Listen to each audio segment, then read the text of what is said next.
The moment I stepped into our new house, my heart swelled with excitement.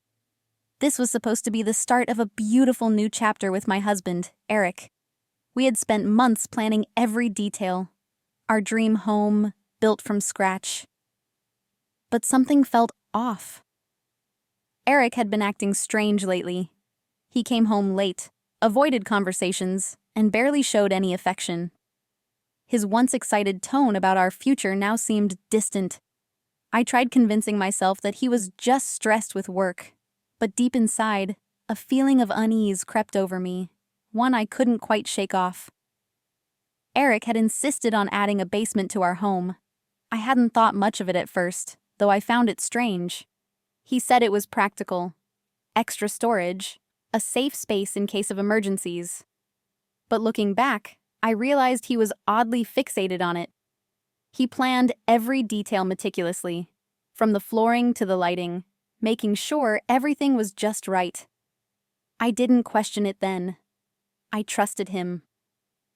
But now, as I stood in our empty house on moving day, waiting for him to show up, I started to wonder if I had made a mistake. The movers had arrived, but Eric was nowhere to be seen. He had left early that morning, saying he would handle things at the new house. Yet, when the movers called, they said no one was answering the door. Confused, I hurried to our new home. When I arrived, I saw his car parked outside, yet he wasn't there to greet me. My stomach twisted with unease. Where was he? I unlocked the door and stepped inside, directing the movers as my mind raced. Something wasn't right. My instincts screamed at me that something was terribly wrong. As the movers finished, I decided to check the basement. If Eric was anywhere, he had to be down there. I hesitated at the door, gripping the handle tightly. Then, I heard it.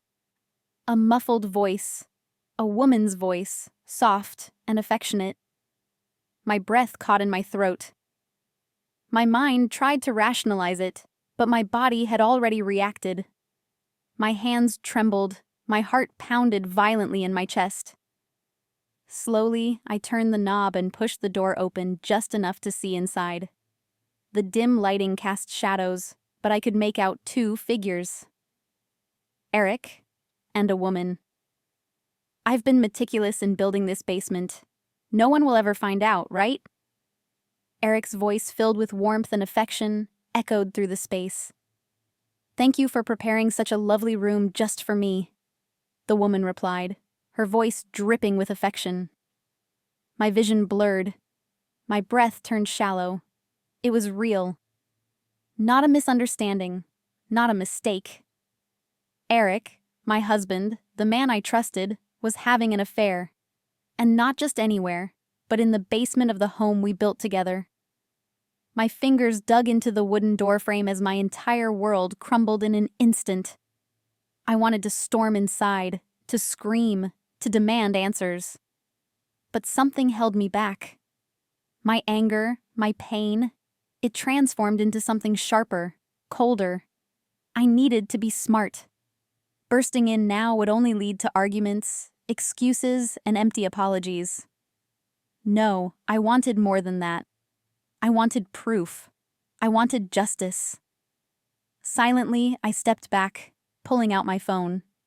I recorded their voices, capturing every whispered word, every stolen moment of their betrayal. If Eric thought he could deceive me and walk away unscathed, he was wrong. I was about to turn his perfect world upside down. My mind raced as I quietly closed the door. I needed witnesses, people who would see Eric for what he truly was. Without hesitation, I called his parents, my parents, and even his uncle and aunt.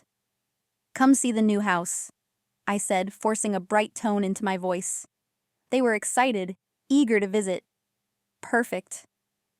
By the time they arrived, I would have everything set up. Eric thought he was in control, but he had underestimated me. The moment everyone stepped inside, they would see his betrayal firsthand. And this time, there would be no escape. 15 minutes later, the doorbell rang. My in-laws, my parents, and Eric's relatives stood outside, smiling, unaware of the storm they were about to walk into. "Welcome," I greeted them warmly, leading them inside. As they admired the house, I guided them toward the basement. "Eric put a lot of thought into this part of the house," I said, my voice steady despite the fire burning inside me.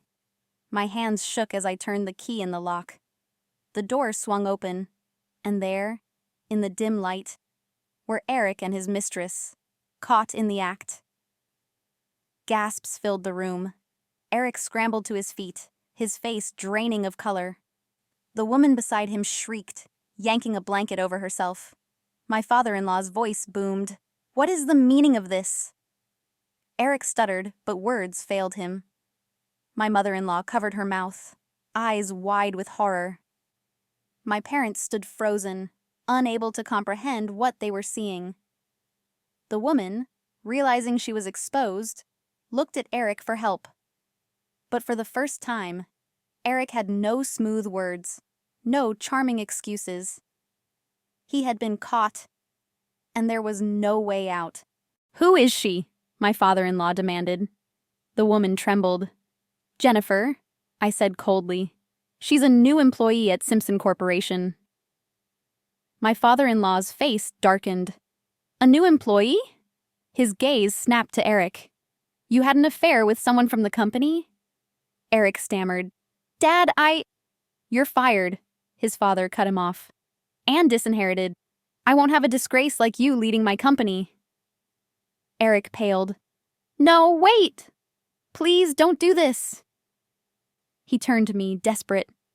"Kelly, please, I love you. This was a mistake." But I only stared at him, feeling nothing but satisfaction. Jennifer, realizing Eric had lost everything, started crying. "Mr. Simpson, please don't fire me. I didn't know he was married." "Lies," his father snapped. "Everyone in the company knew.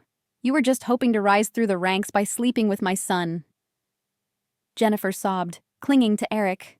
But now that he had lost his status, his wealth, she wasn't so eager to stay. I watched as the man who had betrayed me lost everything. His job, his inheritance, his mistress. It was poetic justice. The life he had built on lies was now crumbling before his eyes. Eric fell to his knees. "Kelly, please. Let's fix this." I let out a humorless laugh. "Fix this?" I gestured around the basement. "You destroyed our marriage the moment you brought her here. There's no fixing this." His eyes filled with desperation. "I'll change. I'll do anything." But I had made up my mind. "I'm done, Eric. You made your choice. Now live with it." I turned my back on him, walking away without hesitation. For the first time in a long time, I felt free. The divorce was swift. Eric tried to fight, but with the evidence I had, he didn't stand a chance. I walked away with a generous settlement. He, on the other hand, was left with nothing. Jobless, disinherited, and drowning in debt, he had no future. Jennifer, unsurprisingly, disappeared soon after, leaving him to suffer alone. His dream home, the very place he had built to hide his affair, became his prison. And I walked away, never looking back. Starting over wasn't easy, but it was liberating. I found a new place, decorated it the way I wanted. No shadows, no secrets, just peace. My career flourished, and I surrounded myself with people who truly cared for me. Eric had once seemed like my future, but in the end, he was just a lesson. A painful one, but one I would never forget.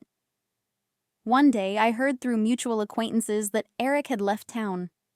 No one knew where he went, and frankly, I didn't care. He was nothing to me now. My heart had healed, stronger than before. And as I stood in my new home, sunlight streaming through the windows, I knew one thing for certain. I was finally free. Months passed, and life moved forward without Eric. The weight of betrayal had lifted, and I found myself enjoying the simple things again. Quiet mornings with coffee, laughter with friends, and the peace of knowing I no longer had to question my husband's actions. Occasionally, I'd hear whispers about Eric through mutual acquaintances. Some said he had moved away, desperately trying to start over. Others claimed he was drowning in debt, struggling to pay for the house he had built for his affair. I didn't care. His life was no longer my concern. My focus was on my future. For the first time in years, I felt free. Free from lies, free from deceit, free from the illusion of a perfect marriage. My new home was small but cozy, filled with furniture I had chosen for myself. No dark secrets, no hidden betrayals, just warmth, light, and peace. As I looked out my window at the city skyline, a quiet smile formed on my lips. This was my fresh start. Maybe one day I'd find love again. But for now, I was happy. And as I closed my eyes that night, I knew this was only the beginning.